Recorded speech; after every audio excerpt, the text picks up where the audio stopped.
Formal nang sinumite ng Department of Budget and Management sa Kamara ang mahigit 6.3 trillion pesos na panukalang budget para sa 2025.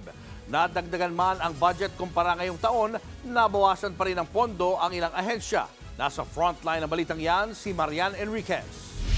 For the turnover of the national Higit 10% mas malaki ang proposed national budget sa susunod na taon kumpara sa budget ngayong 2024. Base ito sa isinumiting National Expenditure Program ng Department of Budget and Management sa Kamara kanina. Tumataginting na 6.352 trillion pesos ang hinihinging budget ng DBM sa 2025. The proposed national budget is anchored on the pillars of the Philippine Development Plan 2023 to 2028 and will continue ushering in economic and social transformation.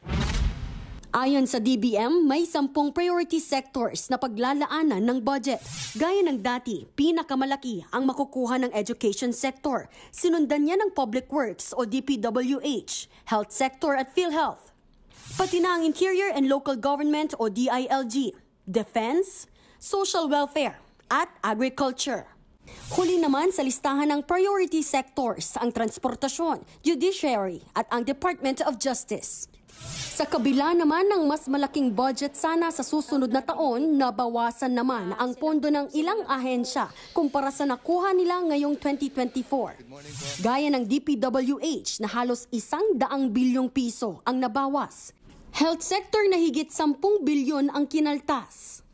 Agriculture sector kasama ang DA at DAR na 10 bilyon din ang nawala. At social welfare ng DSWD na 18 billion pesos ang nabawas. Paliwanag naman ng DBM, lumaki man kasi ang budget, dumami naman ang priority programs ng gobyerno, kaya kailangan pagkasyahin ang pondo. For example, yung NTA natin, sobrang laki na, it gets a portion of the increase. Tapos yung interest subsidy payments, nag-increase din po yun. So, yung kung ano po yung nilaki, marami din pong components sa budget ang lumaki din po na kailangan natin, of course, i-prioritize.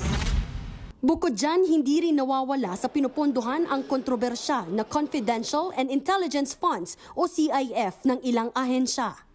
Tiniyak ng Department of Budget and Management na mananatili ang ginawa noong nakaraang taon na hindi nabibigyan ng confidential funds ang mga civilian agencies. Dahil daw dito, bumaba ng 16% ang alokasyon para sa confidential at intelligence funds sa 2025 National Expenditure Program kumpara sa 2024 General Appropriations Act.